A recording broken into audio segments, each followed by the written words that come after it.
अस्सलाम वालेकुम। प्रोग्राम सहाफ़ी में मतीउल्लाह चांद। जहाँ वज़ीर-ए-आज़म शहबाज शरीफ की हुकूमत मुआशी महाज पर अपने बज़ाहिर कामयाबी के झंडे गाड़ रही है, दौरों में मसरूफ़ हैं, हर रोज़ नए मुआहदे हो रहे हैं, तो वहाँ शहबाज शरीफ की हुकूमत कानूनी महाज पर बहुत मुश्किलात से दो चार नज़र आती हैं।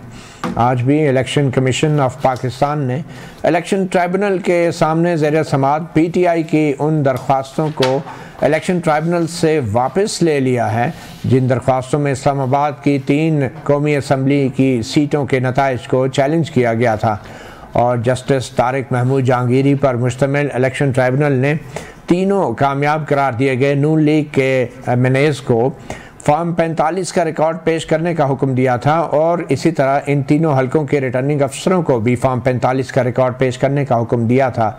बार बार मौके दिए गए, ऐसा नहीं हुआ, और 15-15 हज़ार रुपये के जुर्माना भी आयद किया गया रिटर्निंग अफसरों पर भी और कामयाब करार दिए गए इन उम्मीदवारों पर भी। मगर इन उम्मीदवारों ने जो इलेक्शन कमीशन के सामने दरख्वास्तें दायर कर रखी थी और कहा था कि इस्लामाबाद का जो इलेक्शन ट्राइब्यूनल है वो तासुब के शिकार है, बहुत जल्दी में नज़र आता है। आज इलेक्शन कमीशन ने अपने फ़ैसले में इन तीनों कौमी असम्बली के अरकान के ख़िलाफ़ दायर की गई जो इंतखाबी उज़रदारियाँ थी वो जस्टिस तारिक महमूद जहांगीरी के इस ट्राइब्यूनल से वापस लेने का हुक्म जारी किया है, और यह हुक्म एक उस नए मतनाज़ा कानून के तहत जारी किया गया है जिसको ऑर्डिनेंस की शक्ल में मौजूदा हुकूमत ने हंगामी बुनियादों पर लाया था। इस हुक्म से क्या मुराद है, इसका मतलब क्या है, आखिर नून लीग के कामयाब उम्मीदवार इलेक्शन ट्राइब्यूनल से क्यों भाग रहे हैं और क्यों नहीं अपने फॉर्म 45 का रिकॉर्ड पेश कर रहे, और इसी तरह क्या इलेक्शन कमीशन जिसके रिटर्निंग अफसरों को यह हुक्म था कि वो फॉर्म 45 का रिकॉर्ड पेश करें, वो फॉर्म 45 का रिकॉर्ड तो पेश नहीं कर पाए, मगर इलेक्शन कमीशन क्यों आज के हुक्म के ज़रिए इस्लामाबाद के इलेक्शन ट्राइब्यूनल को बाकायदा गैर फाल कर रहा है। इसी के लिए बात करेंगे। आज हमारे साथ इस्लामाबाद स्टूडियोज़ में मौजूद हैं पाकिस्तान तहरीक इंसाफ की रहनुमा महर बानो कुरैशी, NA 151 मुल्तान से इन्होंने इलेक्शन लड़ा, और उनके साथ सीनियर जर्नलिस्ट और कोर्ट रिपोर्टर साकिब बशीर भी मौजूद हैं। बहुत शुक्रिया आप दोनों मेहमानों का। साकिब बशीर, सबसे पहले तो ये बताएं कि क्या हो रहा है। बज़ाहिर तो नून लीग के जो कामयाब करार दिए गए MNA से उनको तो फॉर्म 45 जमा कराना चाहिए था इलेक्शन ट्राइब्यूनल में, उनको 3 मौके भी मिले, जुर्माने भी आयद हुए, तो ये इलेक्शन कमीशन के सामने आ गए, और आज जो इलेक्शन कमीशन का ऑर्डर है इससे क्या मैसेज जा रहा है आम वोटरों को, आम लोगों को, और दुनिया को क्या मैसेज जा रहा है?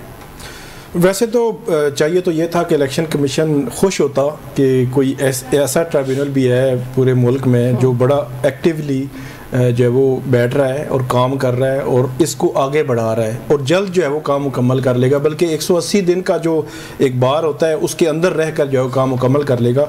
लेकिन उसके बरक्स हुआ है पूरे मुल्क में। अगर आप देखें तो मुख्तलिफ जो ट्राइब्यूनल्स काम कर रहे हैं वो इतने एक्टिवली काम नहीं कर रहे, ये हमें ज़हन में रखना चाहिए। लेकिन अब जो इलेक्शन कमीशन ने फैसला दिया है कि वो गैर फाल कर दिया है जस्टिस जहांगीरी के ट्राइब्यूनल को। अब नया ट्राइब्यूनल रिटायर्ड जज होगा या सिटिंग जज होगा ये नहीं पता, लेकिन इलेक्शन कमीशन का फैसला बड़ा अहमियत का हामिल होगा। उसमें उसने रीजनिंग देनी है, वजूहात देनी है, और सॉलिड वजूहात देनी है। उसकी वजह यह है कि क्यों आप ट्राइब्यूनल चेंज कर रहे हैं। उसमें क्या वो बायस लिखते हैं, क्या वो ये लिखते हैं कि उनकी काबिलियत नहीं थी, उनको लॉ का नहीं पता था, वो इख्तियारात से तजावुज़ कर रहे थे, या जब वो तेज़ी से चला रहे थे, या क्या था। उसकी वजह यह है कि ये फैसला जैसा ही आएगा तो जो तीनों उम्मीदवार हैं PTI के वो तो चैलेंज कर रहे हैं हाई कोर्ट में। जब हाई कोर्ट के सामने मामला जाएगा फिर जस्टिफाई करना पड़ेगा इलेक्शन कमीशन को कि ये उन्होंने दुरुस्त फैसला किया है। बिल्कुल सही है। और ये कानून जिसके तहत ये इलेक्शन कमीशन ने फैसला दिया है ये भी बड़ा ही एक अजीब और हंगामी बुनियादों पर बनाया गया कानून था।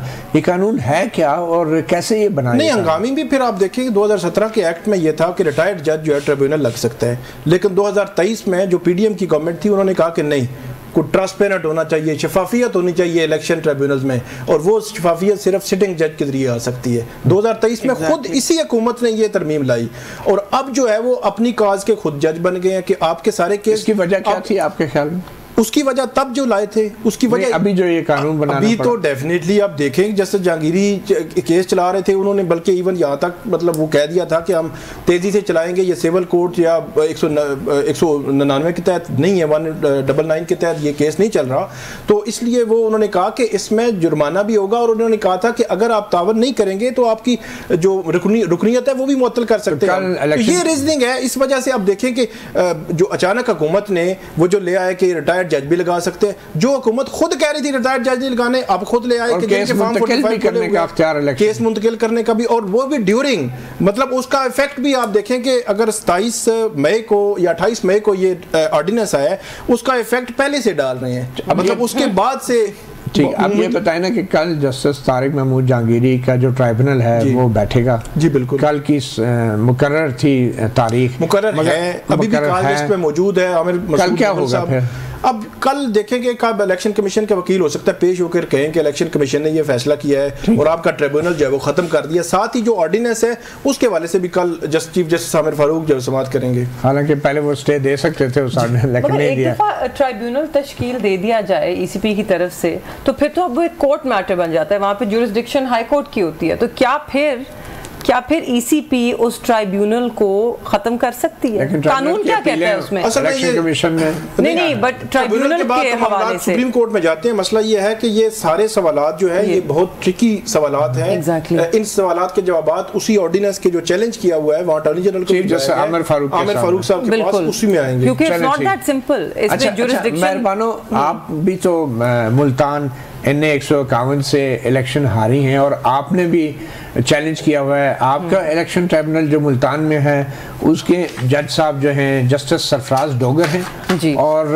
आपने कब अपनी अज़रदारी दाखिल की और उस पर क्या हुआ? बड़ी एक मैं क्या कोई छोटी कहानी है, तवील अरसे में चली है। हमने फ़ाइल किया था जी 29 मार्च को, चलान जमा हुए थे, 30 को जो है रजिस्टर हो गई थी पिटिशन हाई कोर्ट में। उसके बाद उसको टेक अप किया गया पूरे महीने के बाद, 29 अप्रैल को। तो हम तो बस इंतज़ार ही कर रहे हैं, इंसाफ की मैं कब अरसे से मुंतज़िर हूँ। उसके बाद जो पहली हियरिंग हुई 29 अप्रैल को हुई, 29 अप्रैल को हुई, उस पर उन्होंने एतराज़ किया, नोटिस किया, और अगली तारीख थी जो कि मेरे ख्याल में मई में थी, 15 मई के, मुझे एग्जैक्ट डेट भूल रही है बट लेट्स से 15 मई के आगे पीछे। उस पे उन्होंने एतराज़ किया कि पिटिशनर खुद यहाँ पर मौजूद क्यों नहीं है। आपके वकील थे? वकील बिल्कुल मौजूद थे। जो एसोसिएट वकील है दिलबर महार साहब वो वहाँ पर थे, और तैमूर मलिक साहब भी थे। तैमूर मलिक साहब सॉरी 29 अप्रैल को वहाँ थे, 15 को ये थे। सजील स्वाति साहब जो कि मेरे लीड काउंसिल हैं, उनका सुप्रीम कोर्ट में केस था but my council was present. वहाँ पे उन्होंने एतराज़ किया कि पिटिशनर क्यों नहीं प्रेजेंट। उनको बताया गया जी पिटिशनर साइफर केस उनके वालिद का लगा है, वो इस्लामाबाद में है। तो उन्होंने कहा 10 जून की तारीख थी। देखिए 15 मई से लेकर 10 जून की तारीख थी, हालांकि हफ्ते के अंदर होना चाहिए। और ये जस्टिस सरफराज डोगर हैं लाहौर हाई कोर्ट के जो ट्राइब्यूनल बने हैं, ये मुल्तान बेंच जी, लाहौर हाई कोर्ट के, और ये मुल्तान बेंच के, ये चीफ जस्टिस है वहाँ पे। ठीक है। तो उन्होंने सॉरी चीफ जस्टिस नहीं, सीनियर जज है, सॉरी माय मिस्टेक। उन्होंने कहा कि जी 10 जून को अब तारीख लगेगी और पिटिशनर खुद प्रेजेंट हो, वरना नहीं तो मैं पिटिशन को फेंक दूंगा कोर्ट से बाहर। तो मैं बिल्कुल तैयार थी आज वहाँ पेश होने के लिए, मगर 30 मई को हमें पता चला कि जितने भी ट्राइब्यूनल के केसेस हैं वो सब डीलिस्ट हो गए हैं मुल्तान बेंच के आगे से। और मुल्तान बेंच के आगे एक बेंच है, उसके अंदर तीनों डिवीजन साउथ पंजाब के, डीजी खान, मुल्तान, बहावलपुर, सबके केसेस लगे हैं। ये कोई दर्जन के करीब है। अच्छा, एक दर्जन के तीनों डिवीजन, एक डिवीजन के एक दर्जन है। नहीं मतलब I don't know the exact figure, मुझे अपना पता है, मेरा देखिए मेरा वहाँ पे है, लेकिन किसी का फैसला नहीं हुआ अभी तक। नहीं, कुछ लोगों के तो नोटिस ही नहीं हुए थे। अच्छा, कुछ लोगों के तो अभी नोटिफाई ही नहीं हुए ना, टेकअप ही नहीं हुए। मुल्क भर में जो ट्रिब्यूनल काम कर रहे हैं सबसे इस्लामाबाद का कर रहा था, और एक्टिवली जो ट्रिब्यूनल काम कर रहा था वो यही ट्रिब्यूनल था जिसको जो है वो तब्दील कर दिया गया। और फिर पंजाब में से मुराद क्या गैर फाल कर दिया गया है? अभी तो गैर फाल ही होना है ना, कोई केसेस है भी नहीं। मतलब आज पिटीशन थी वो एक्सेप्ट हो गई है, और यही तीन, ठीक है ये ट्रांसफर होगा, यही तीन है। लेकिन मसला एक और है ना, अब पंजाब की जो बात हो रही है, पंजाब में 6 जज भेजे हुए थे chief justice Lahore high court जो उन्होंने, अब वो तो लगाए नहीं है, वो अप्रैल 5 को भेजे थे, तब से अब तक नहीं लगे। लेकिन अब क्या होगा, ऑर्डिनेंस के बाद रिटायर्ड जज लग जाएंगे। अच्छा, जब रिटायर्ड जज लगेंगे तो फिर केसेस आपको पता है फर्क क्या है रिटायर्ड जजों में और सिटिंग हाई कोर्ट के? उसमें फर्क है। फर्क ये होता है कि रिटायर्ड जो सिटिंग जज है, आप जैसे जंगीरी की बात कर लेते हैं, सिटिंग जज तो उसको केस को सुनता भी है, फिर सिटिंग जज के पावर उसके पास भी होगी, रिटायर्ड जज और ट्रिब्यूनल लगेगा, लेकिन सिटिंग जज का इख्तियार, पावर्स, वो उसका इस्तेमाल, वो सारी चीज़ें डिफरेंट होती हैं। सारे इदारे उसको डिफरेंट एंगल से देख रहे होते हैं, उनको पता होता है कि ये जो ऑर्डर करेंगे। रिटायर्ड जज की फिर वो जो प्रायोरिटीज हैं वो डिफरेंट भी हो सकती हैं, जवाब दे वो इलेक्शन कमीशन, फिर वो आप लिंगरान भी कर सकते हैं, फिर वो ये कह सकते हैं कि नहीं ये तो माइनर इरेगुलरिटीज थी या इस किस्म की चीज़ करके भी वो फैसला देंगे। तो बहुत सारे सवालात तो मौजूद है कि रिटायर्ड जज क्यों लगाए जा रहे हैं। तो आपके ख्याल में कल चीफ जस्टिस आमिर फारूक, अगर ये जो कानून चैलेंज हुआ है जिसके तहत ये सब कुछ आज किया इलेक्शन कमीशन ने, उस कानून के हवाले से अगर क्या वो इलेक्शन कमीशन का ऑर्डर सस्पेंड भी कर सकते हैं? नहीं, वो ऑर्डर तो अभी चैलेंज होगा, अभी अलग से और इसके साथ क्लब भी हो सकता है, क्लब डेफिनेटली क्लब होगा। तो अभी चैलेंज होगा, फिर चैलेंज होने के बाद उसको सस्पेंड उनको करना पड़ेगा। उसकी वजह यह है कि उस पर अमल दरामदी हो जाए, क्योंकि पहले भी यही हुआ है ना, आप पहले कार्रवाई तो चल रही थी, उसको सस्पेंड नहीं की, बढ़ गई, अब दोबारा चैलेंज होगा। बहरहाल जी, ये फॉर्म 45 का भूत जो है वो हुकूमत का पीछा नहीं छोड़ रहा, और वो हुकूमत आगे आगे है और ये भूत पीछे पीछे है, चाहे वो ट्राइब्यूनल की शक्ल में हो, चाहे वो तहरीक इंसाफ के आपके लीडरान के बयानात की शक्ल में हो। छोटी सी ब्रेक लेंगे और ब्रेक के बाद हम बात करेंगे कि जस्टिस तारिक महमूद जहांगीरी अब ऐसा क्या कर सकते हैं कल कि ये मामला जो है आगे बढ़े, या फिर वो बिल्कुल ही ख़त्म हो जाएगा ट्राइब्यूनल एक वक्फे के बाद। Welcome back. मेहरबानो, क्या आपकी पार्टी चैलेंज कर रही है इलेक्शन कमीशन के आज के इस हुक्म को? जी बिल्कुल, वो इंतज़ार कर रहे हैं कि उनको रिटन ऑर्डर मिले। अभी रिटन ऑर्डर आया नहीं है, जैसे ही उन्हें मिलेगा वो उसको कल या परसों इसे चैलेंज करेंगे, डिपेंडिंग रिटन ऑर्डर कब आता है। ऑर्डिनेंस को ऑलरेडी चैलेंज कर चुके हैं, वो इस्लामाबाद हाई कोर्ट में कल टेकअप भी होएगा। तो हमें तो बड़ी उम्मीद है कि देखिए जो इस्लामाबाद में तो जो कामयाब करार दिए गए उम्मीदवार हैं वो फॉर्म 45 नहीं सामने ला रहे, अवाम के सामने भी नहीं रख रहे। जो फॉर्म 47 पे कामयाब हुए क्योंकि उनके पास 45 फॉर्म है नहीं। आपके हल्के मुल्तान में क्या सूरत हाल है? आपने फॉर्म 45 भी शो किए और आपके मुखालफिन उधर भी यही हाल है, फॉर्म 45 नहीं सामने ला रहे। पता नहीं कहते हैं मगर आज तक देखे किसी ने नहीं। अच्छा, तो वहाँ पे हमारे तो इस पार्ट ऑफ पब्लिक रिकॉर्ड अभी तक वहाँ पे ऑर्डर भी नहीं हुआ कि फॉर्म 45 पेश किए जाए। नहीं जी, वो उस बात पे पहुंचे ही नहीं थे। उनको तो सिर्फ मेरी पेशी, मेरी हाजिरी की ज्यादा फिक्र थी, फॉर्म्स की फिक्र नहीं थी। मेरे ख्याल में मेरी हाजिरी से इंसाफ बेहतर होगा, फॉर्म्स तो दूर, फॉर्म्स इज सेकेंडरी, इसमें कोई शक नहीं है। मगर साकिब बशीर साहब, आज मीडिया के लिए भी बड़ी बुरी खबरें तवातर से आ रही हैं। पंजाब असम्बली ने हद तक इज़्ज़त का जो कानून है फॉर्मली उसका अब नोटिफिकेशन भी जारी हो गया है पंजाब हुकूमत की तरफ से, और पीपल्स पार्टी की प्रेस कॉन्फ्रेंस आई है कि जनाब हम तो इसमें शामिल नहीं थे। तो पहले उधर खड़े हुए फिर इधर खड़े होके, तो आपको क्या लग रहा है ये हद तक इज़्ज़त का कानून 30-30 लाख रुपए जुर्माना जो है वो समरी ट्रायल के बाद और हंगामी बुनियादों पर ट्रायल के बाद सहाफ़ियों के लिए कितना बड़ा मुश्किल होगा? यहाँ पे तो तनख्वाहें नहीं मिलती सहाफ़ियों को टाइम पे, बड़ी तादाद में इंडस्ट्रीज़ में, हमारी मीडिया इंडस्ट्री में मसाइल हैं सहाफ़ियों के लिए, तो क्या होगा? एक तो चैलेंज भी हुआ है कल लाहौर हाई कोर्ट में, इस हवाले से एयरिंग भी है, और दूसरी जो बात आपने पीपल्स पार्टी के हवाले से की कि पीपल्स पार्टी के जो गवर्नर हैं वो भी ये कह रहे हैं, हालांकि उन्होंने पहले बात की थी जो स्टेक होल्डर्स से, मतलब बेहतर होता कि पंजाब हुकूमत जो है मुस्लिम लीग नून की हुकूमत स्टेक होल्डर से बात करती, इस बिल को जो बेहतर भी बनाया जा सकता था, या फिर अमूमी तौर पर जो लोग इस बिल के हवाले से बात करते हैं उसका तासुर ऐसे दिया जाता है शायद वो फेक न्यूज़ को सपोर्ट कर रहे हैं, मिस इन्फॉर्मेशन को सपोर्ट कर रहे हैं, या किसी ऐसी जो एक्टिविटी को सपोर्ट कर रहे हैं जो नहीं होनी चाहिए, ऐसा बिल्कुल भी नहीं है, लेकिन ये लॉज जो है वो बेहतर हो सकते थे। ऐसा वही जो आप बात कर रहे हैं कि 30 लाख इनिशियल स्टेज पर ही अदालत उस पर फैसला कर देगी, फिर एक और गैर संजीदा किस्म की तनकीद, बिला जवाज तनकीद, मतलब ये कौन डिफाइन करेगा? मतलब मैं एक तनकीद कर रहा हूँ किसी चीज़ पे, तो ये अगला बंदा समझे कि नहीं मेरी तज़हीक है, मैं कहूँ कि ये तो तनकीद हो रही है, आप पब्लिक ऑफिस होल्ड करते हैं, तो वो मतलब ये तो फिर अजीब सी सिचुएशन बन जाएगी ना कि आप पूरे माशरे को ये कह रहे हैं कि आपने बोलना भी नहीं है, आपने लिखना भी नहीं है, अब फलां फलां मुकद्दस गए हैं, सोचना भी नहीं है, फलां फलां मुकद्दस गए हैं आपने उनके, हालांकि जो पब्लिक ऑफिस होल्ड कर रहे होते हैं उनके हवाले से बात करना, उन पे तनकीद करना, वो तो बेहतरी भी होती है। ये जो और ये सबसे बड़ी आखिरी बात मैं करूंगा कि इस किस्म के लॉज हमने देखा है माजी में कि यूज से ज्यादा मिस यूज होते हैं, ठीक, मतलब उसका पर्पस जो है वो मिस यूज होना। अच्छा, क्विकली, आज पंजाब असेंबली ने करारदाद भी मंजूर किया है कि 9 मई के मुलजमान को जो है सजा दी जाए। ये हमारी सूबाई असम्बलियाँ जो है इस तरह की करारदाद मंजूर करके अदालतों को कह रही होती हैं कि हर हाल में दें, साबित हो या ना हो। ये करारदाद की क्या अहमियत है और ये करारदाद में मुखातिब कौन है? मुझे नहीं पता, लेकिन मैं आपको ना ग्राउंड की जो सूरत हाल है वो बता देता हूँ कि एक्चुअली है क्या। ये जो पंजाब हुकूमत है, प्रोसिक्यूशन डिपार्टमेंट है इनका, जिसके तहत पंजाब में सारे केसेस देखे जा रहे हैं, पिंडी से लेकर लाहौर तक। तो मैंने पिछले दिनों एक खंगालने की कोशिश की कि मसला कहाँ पे आ रहा है। मसला प्रोसिक्यूशन में आ रहा है, मसला अदालतों का नहीं है जो अदालतों में ये कहा जा रहा है। एविडेंस नहीं ला रहे हैं। मैं आपको बताता हूँ, मसला ये है कि चालान जब 173 का चालान पेश हो जाता है, उसके बाद आपने अपने गवाह लाने होते हैं, अपना केस चलाना होता है, सारे जो मुल्जमान हैं उनकी हाजिरी, ये चीजें सारी हो रही हैं, अदालतें मौजूद हैं।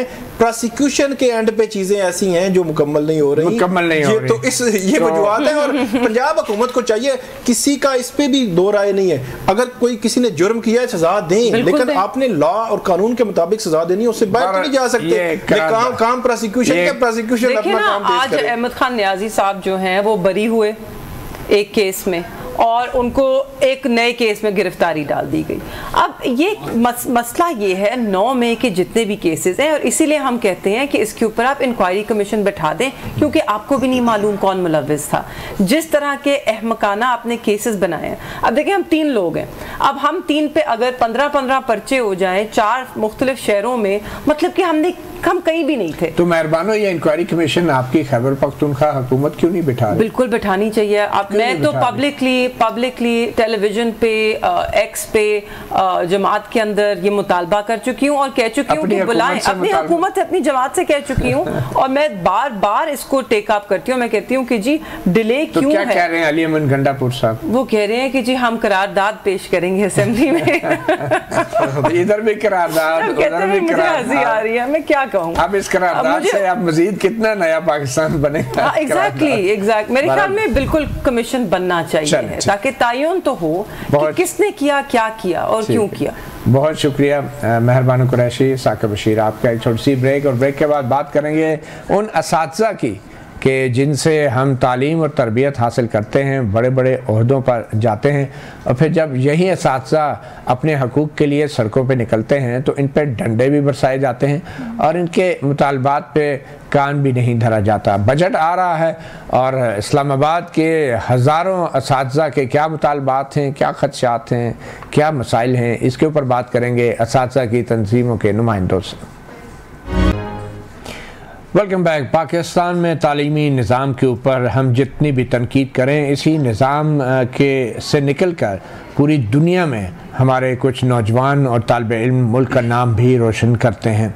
बड़े बड़े सियासतदान जो पाकिस्तान के वज़ीर आज़म भी रहे, उन्होंने बैनुल-अक़वामी सतह पर आल यूनिवर्सिटीज़ में स्टूडेंट यूनियंस की सदारत भी की, वहाँ पे इलेक्शन लड़े भी स्टूडेंट यूनियंस के और जीते भी। और जिस निज़ाम से निकल कर ये सारी पाकिस्तान की अजीम शख्सियात बड़े ओहदों पर विराजमान हुई, उस निज़ाम का एक सबसे अहम हिस्सा असातिज़ा हैं। हम आज उन्हीं असातिज़ा की बात करेंगे, मगर इससे पहले कि हम असातिज़ा की तरफ जाएं, हम बात करेंगे एक ऐसे होनहार नौजवान तालिब इल्म की, इसरार काकड़, जो कि किला अब्दुल्ला बलूचिस्तान से ऑक्सफोर्ड यूनिवर्सिटी के स्टूडेंट्स यूनियंस की ऑक्सफोर्ड यूनियन सोसाइटी के सदर मुंतखब हुए हैं। और इसरार काकड़ जो हैं वो सबसे पहले किला अब्दुल्ला में वाक़ टाट के स्कूल में पढ़े और फिर कोटा में तालीम हासिल की, एबटाबाद में स्कॉलरशिप में बोर्डिंग स्कूल से तालीम हासिल की और फिर इंटर की तालीम के लिए गवर्नमेंट कॉलेज लाहौर में गए, फिर अमेरिका के एक्सचेंज प्रोग्राम पर गए और इस वक्त वो ऑक्सफोर्ड यूनिवर्सिटी से लॉ की PhD की तालीम हासिल कर रहे हैं। बड़े फ़ख्र की बात है। और इसरार काकड़ और ऐसे बहुत से दूसरे तालिब इल्म पाकिस्तान के इन्हीं असातिज़ा की मेहनत का नतीजा है, जो असातिज़ा आजकल सरापा एहतजाज हैं, इस्लामाबाद की सड़कों पे अपने मुतालबात मनवाने की कोशिश कर रहे हैं। 2 दिन बाद बजट का ऐलान होने जा रहा है और इन असातिज़ा के क्या मसाइल हैं, मुख्तसर खुलासा अगर आपको बताते चलें, फिर हम असातिज़ा से भी आपकी बात कराएंगे। वफाक के 14 लाख मुलाजमीन हैं और 11 लाख मुलाजमीन को 100% से 150% ज़ायद तनख्वाहें दी जा रही हैं। इसी तर्ज पे महरूम मुलाजमीन बिलखसूस ग्रेड 1 ta 16 की तनख्वाहों में भी इजाफे का मुतालबा किया जा रहा है असातिज़ा की तरफ से। और फिर ये भी कहा गया है कि इन तमाम मुलाजमीन के अगले ग्रेड की मुराद दी जाएँ, जिनके 1 ta 16 के मुलाजमीन जो हालिया अपग्रेडेशन 1 टाइम डिस्पेंसेशन अगले ग्रेड में दी गई थी। और फिर तमाम मुलाजमीन के house rent allowance, medical allowance और कन्वेंस अलाउंस में 200% इजाफे का भी मुतालबा है या पे एंड पेंशन कमीशन की सिफारिशात के मुताबिक ये इजाफा किया जाए। फिर होशरुबा महंगाई को मद्देनज़र रखते हुए पेंशनर्स की पेंशन में 100% इजाफे का भी मुतालबा किया जा रहा है। मुतवक्का पेंशन इस्लाहात अगर इंतहाई ज़रूरी हैं तो नए भर्ती होने वाले मुलाजमीन पर 1 जुलाई 2024 से ये इस्लाहात नाफिज की जाए और कम से कम उजरत जो है 50,000 रुपये माहाना मुकर्रर की जाए। हाजिर सर्विस तमाम contract, daily wages, ad hoc, contingent paid और TLA मुलाजमीन को रेगुलर किया जाए और इसी हवाले से मुस्तकबिल में मुस्तकिल पॉलिसी बनाई जाए। ये मुतालबात की फहरिस्त जारी की है रहमान अली बाजवा जो सरबराह हैं वफाकी सेक्रेटेरिएट मुलाजमीन की कोर कमेटी इस्लामाबाद के। तो आज हमारे साथ जो मेहमान हैं उनका तारफ़ कराते चलूँ। सबसे पहले जो मेरे साथ मौजूद हैं जनाब फजल मौला साहब जो कि चेयरमैन हैं जॉइंट एक्शन कमेटी एजुकेशन के, उनके साथ तशरीफ़ फरमा हैं डॉक्टर रहीमा रहमान जो कि FG कॉलेज टीचर्स एसोसिएशन की सदर हैं। आप दोनों मेहमानों का बहुत शुक्रिया। सबसे पहले तो ये बताएं कि ये बजट से पहले आप लोग बहुत मुतहरक हो जाते हैं और अब भी बजट आने वाला है, तो आपके ऐसे क्या खदशात हैं जो कि बजट में आप समझते हैं कि कोई क़यामत आ जाएगी या कोई मुश्किलात पैदा हो जाएगी, क्या आपको इतलात दी जा रही हैं? शुक्रिया मुतल्ला साहब। असल आपको मालूम है कि फाइनेंशियल ईयर का बजट जो है हमारे पाकिस्तान में 1 जुलाई से 30 जून तक ये इसका अनाउंस किया जाता है, जिसमें अगली जो फाइनेंशियल ईयर है उसकी तकसीम की जाती है कि हमने मुलाजमीन को क्या हर सेक्टर की और एक्सपेंडिचर का इसमें जिक्र किया जाता है। तो हम जो आपने बात की कि हम हर साल बजट के मौके पे अपनी आवाज़ इसलिए उठाते कि एक मौका होता है जब हमारी अगली साल के लिए हमारी किस्मत का फैसला किया जाता है, हमारी जो माशी ज़िंदगी है उनकी डिसीजन किया जाता है।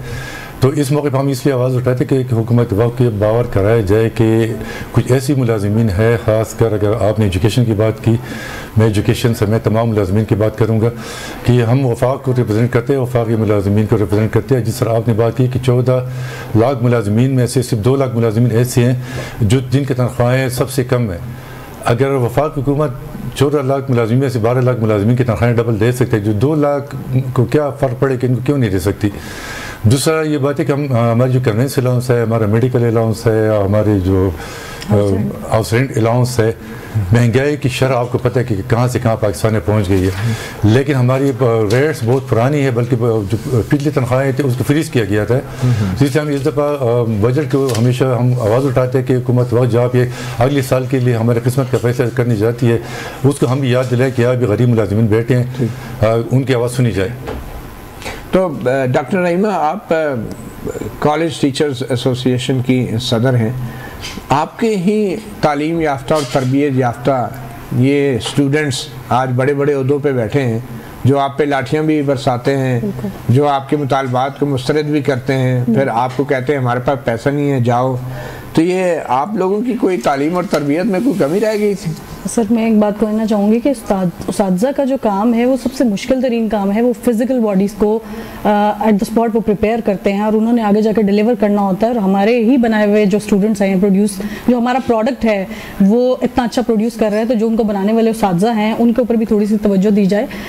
मैं ये बहुत अच्छा काम कर रहे हैं आपके, मैं एक छोटी सी मिसाल, मैं वफाक के उस्तादज़ा का एक छोटा सा मसला आपको बताऊँ कि हम जो वफाक में उस्तादज़ा हमारे आते हैं, आपको पता है वो पूरे पाकिस्तान से इंडक्ट होते हैं, बलूचिस्तान से, सिंध से, रूरल एरिया से, दूर दराज इलाकों से वो यहाँ के पोस्ट होते हैं और यहाँ पर इस्लामाबाद में किराए के घरों में रहते हैं। तो आप अंदाज़ा लगाएं कि जो हमारे वफाकी उस्तादज़ा हैं, जो वफाकी तालीमी इदारों के 432 इदारों के जो उस्तादज़ा हैं हमारे 2 साल से हायरिंग का जो बजट है वो पेंडिंग है और 2 साल से हमारे तकरीबन 4 अरब के करीब जो हायरिंग की पेंडेंसी है।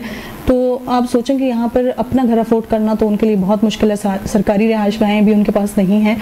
तो इस वक्त जो 4 अरब का लैप्स है उसमें हमारे उस्तादज़ा इतने मजबूर हो चुके हैं कि मालिक मकान उनको, आपको पता है, वो घरों से वो निकाल रहे हैं और एजुकेशन का नाम सुन के कोई इवन हायर भी घर नहीं करता। तो मैं तो ये भी रिक्वेस्ट करूँगी कि कोई हमारी बात अगर सुन ले तो जो आप हमें ये हायरिंग देते हैं तो कम से कम ये इसको सैलरी के साथ ही ऐड कर दिया जाए, ताकि टीचर्स कम से कम इस दलालत से बच जाएँ कि एजुकेशन का नाम सुन के हमारे उस्तादज़ा को तो इवन कोई घर भी देने को तैयार नहीं है, तो बाकी तो कोई और प्रिविलेज हमें। चले, मेरे ख्याल में मैं अपने नाज़रीन को थोड़ा सा अपना कॉन्फ्लिक्ट ऑफ इंटरेस्ट भी बता दूं। मेरे अपना ज़ाती मफादात का टकराव भी है इस सारी बहस में। मेरी जो अहलिया हैं वो भी टीचर हैं, इस्लामाबाद में पढ़ाती हैं। मेरे ख्याल में नाज़रीन को मालूम ज़रूर होना चाहिए। तो फजलुल्लाह साहब, अब ये बताएं कि क्या आपकी तवक्कुआत हैं, अब आपकी क्या हिकमत अमली है? 12 जून को बजट है और कोई आपकी मुलाकात हुई, कोई मुज़ाकरात हुए अपने माजी के तालिब इल्मों से?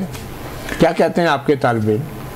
जी मतलब साहब को पता है, आपने एक सवाल किया डॉक्टर रहमान से कि शायद हमारी तबीयत में कमी है। तो तरबियत में तो कमी नहीं है, लेकिन कुर्सी में कुछ चक्कर है कि अच्छा। जो हमारी शागिर्द जाके किसी कुर्सी बैठ जाती, शायद भूल जाते कि हम भी किसी उस्ताद ने उनको पढ़ाया है। शायद वो उस कुर्सी की बीमारी, शायद कुर्सी की है या कोई कोताही आपकी भी है। तो हमारे एक रहनुमा है हकीका के रहमान अली बाजा साहब, उनकी साथ हमने मिल के एहतिजाज का प्लान किया। 12 जून को उनकी मुलाकातें हुई है। उन्हें हमारे चार्टर डिमांड मई के महीने में हमने वफाक गवर्नमेंट को पेश किया हुआ है। उसमें तमाम तालिबात जो आपने अभी दोहराए हैं उनके साथ हमने बाकायदा शेयर की कि हमारी डिमांड्स हैं, इस पे अब जो आने वाला बजट है उस पर आप अमल दरामद करवाएं। मैं एजुकेशन को चूँकि रिप्रेजेंट कर रहा हूँ तो मैं एक बात करूँगा कि प्राइम मिनिस्टर पाकिस्तान ने ऐलान किया था कि पाकिस्तान में एजुकेशन इमरजेंसी लगाई गई है। ये जो एजुकेशन इमरजेंसी सर आपने लगा दी, लेकिन इम्प्लीमेंट कैसे करेंगे? ज़ाहिर है टीचर के ज़रिए आपने इम्प्लीमेंट करना है। जो इलिटरेसी रेशियो है, जो हमारे जो MDG के गोल्स है, SDG के गोल्स है, उनको आपने अचीव करना है। इलिटरेसी मुल्क से ख़त्म करनी है तो टीचर के ज़रिए आपने ख़त्म करनी है। अब टीचर्स को आपने हमेशा कम दर्जे पर रखा हुआ है। हमारी तनख्वाहें बात कर ले सबसे कम तर है। मैडम ने बात की है कि हमारे हाउस रेंट इस्लामाबाद में टीचर को मकान देने को तैयार नहीं है। हमारे लिए कोई सेपरेट हॉस्पिटल नहीं है। हमारे अस्पताल किसी पे अस्पताल के पैनल पे हमारे टीचर नहीं है। हमें कोई एक्स्ट्रा अलाउंस नहीं मिलता। इसके बावजूद बहुत सारे बेनिफिट्स हैं भी, और जिस तरह दूसरे सरकारी मुलाजमीन को मिलते हैं। तो पहले तो ये बताए ना कि अब ये पेंशन के हवाले से जो कुछ अफवाहें हैं, कुछ खदशात हैं, कोई कह रहे जी पेंशन ही ख़त्म हो रही है, ऐसी भी कोई बात नहीं। हमने सेक्रेटरी एजुकेशन मोइनुद्दीन वानी साहब जो थे वो भी यहाँ बैठे थे इसी स्टूडियो में, और उन्होंने कुछ पेंशन के हवाले से कुछ वजाहत की थी, वो आपको सुनाते हैं और फिर आपकी राय लेते हैं। जी, एक्सपेंशन बहुत हुई है एजुकेशन सेक्टर में, नंबर्स बहुत बड़ा है, उससे वॉल्यूम, और दूसरी बात है पेंशन का लोड भी एजुकेशन सेक्टर के बजट से जा रहा है। The more people are being retired, तो वो एक नेशनल पेंशन का इशू है, वो भी हमारे बजट से। उसका अगर कोई पेंशन फंड का मसला हल हो जाए तो वो पैसा अवेलेबल हो जाएगा to invest more on real time education. तो आपने सुना कि आप तो मेरे ख्याल में नहीं सुन सकी? नहीं, मैं सुन चुकी हूँ। अच्छा। वो असल में हमें इसमें ये चीज़ है कि ऑलरेडी ही ये पंजाब में हमारे पास जो लीव इनकैशमेंट है वो आपकी लास्ट पे के ऊपर कैलकुलेट होती है, और अभी इन्होंने लास्ट 3 इयर्स की एवरेज के ऊपर ये ऑलरेडी लीव इनकैशमेंट पंजाब में इम्प्लीमेंट कर चुके हैं। तो अगीगा जो है वो हमारे पास all Pakistan government employees grand alliance है। तो हम पूरे पाकिस्तान में सरकारी मुलाजमीन के साथ जहाँ भी कोई डिस्पैरिटी या कोई ज़्यादती होती है तो हम उसको कंडेम करते हैं। तो पंजाब में हमारा एहतजाज जो है वो तकरीबन ऑलमोस्ट कोई 3 हफ्तों तक पिछले साल वो चलता रहा, और वहाँ की गवर्नमेंट ने उस वक्त जो निगरान गवर्नमेंट ने हमारे साथ वादा भी किया था कि हम इसको कंसिडर करेंगे। और इस बजट में भी यही सुनने में आ रहा है कि जो आपकी जो पेंशन रिफॉर्म्स लाई जा रही हैं, हमारा ये मुतालबा है कि आप जो भी रिफॉर्म्स लाएं कम से कम जो करंट मुलाजमीन हैं उनके ऊपर वो रिफॉर्म्स अप्लाई ना की जाएं। आप 1 जुलाई 2024 के बाद जो मुलाजमीन इंडक्ट होंगे आप उनके ऊपर रिफॉर्म्स अप्लाई करें, ताकि जो मुलाजमीन ऑलरेडी ये जो डेजिग्नेशंस हैं या जो जॉब्स हैं उनको ऑप्ट कर चुके हैं वो कम से कम उस नुकसान में ना जाएं। ठीक है। फजल मौला साहब, जो नए सेक्रेटरी एजुकेशन आए हैं और अभी तो नए वजीर तालीम भी हैं मकबूल सदीकी साहब जी, उनके आने के बाद तो इस्लामाबाद के स्कूलों में जैसे एक बड़ा ही जिसको कहते हैं खुशाइन सा कोई एक इनकलाब सा जैसे आ रहा है, और हम देख रहे हैं कि बड़ी रफ्तार के साथ स्कूलों में रेनोवेशंस हो रही हैं, नई मरम्मत हो रही है, तामीर हो रही है, नए ब्लॉक्स बन रहे हैं, हॉस्टल्स के ऊपर काम हो रहा है, ग्राउंड्स बन रहे हैं। तो ये इतना कुछ जो हो रहा है, तो आप तो कहते हैं वसाइल नहीं है, तो ये तो लग रहा है कि वसाइल ही वसाइल हैं महकमा तालीम के पास। ये कोई तजाद नहीं लग रहा आपको? बिल्कुल आपकी बात सही है। मैं अफसर के साहब की हम क्लिप भी सुन रहे थे। हम मुहिद्दीन वाहिद साहब को अप्रिशिएट करते हैं क्योंकि आने से बिल्कुल इस्लामाबाद की तालीमी इदारों में इनकलाब आ गया, और एक IT एजुकेशन, गूगल एजुकेशन जो कर रहे हैं स्कूल के रेनोवेशन काम पे बहुत सारे इदारे, उसका हम वेलकम करते हैं। मुहिद्दीन वाहिद साहब बहुत एक डायनामिक पर्सनैलिटी है।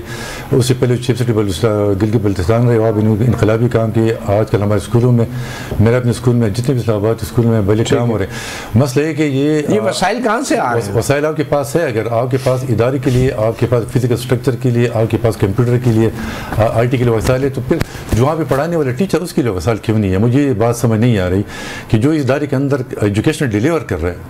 अभी परसों मैं सेक्रेटरी साहब की बात सुन रहा था कि फेडरल गवर्नमेंट ने हमारे इस दफ़ा जो बजट है 2024-25 का, उसमें 150% इजाफा की। तारीखी इक़दाम है कि फेडरल एजुकेशन के बजट कितना इजाफा कर दिया गया।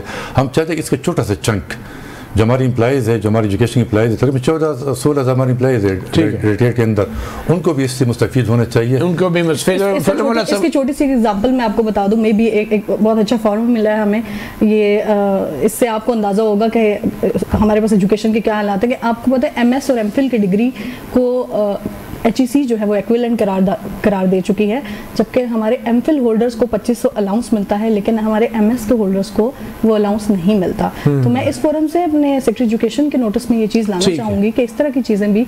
अच्छा, ये कोई स्कूलों को प्राइवेटाइज करने के हवाले से आपको खदशात है कुछ? बिल्कुल हमें खदशात हैं, और हम इस चीज़ को चाहेंगे कि इस तरफ हम ना जाएँ, ताकि ये सरकारी इदारे हैं और गरीब बच्चों के इदारे हैं। बहुत शुक्रिया। आपने सुनी असातिज़ा की कहानी। आप भी किसी न किसी उस्ताद के शागिर्द होंगे, और आप भी शायद उस्ताद होंगे किसी न किसी शागिर्द के। आप जहाँ भी बैठे, जिन ओहदों पे भी बैठे, अपने असातिज़ा को ना भूलिएगा, ख़ास तौर पे जिन्होंने आपको बड़ी सख्ती से तालीम और तरबियत दी है। सहाफ़ी प्रोग्राम से इतना ही। इजाज़त दीजिए। अल्लाह हाफ़िज़।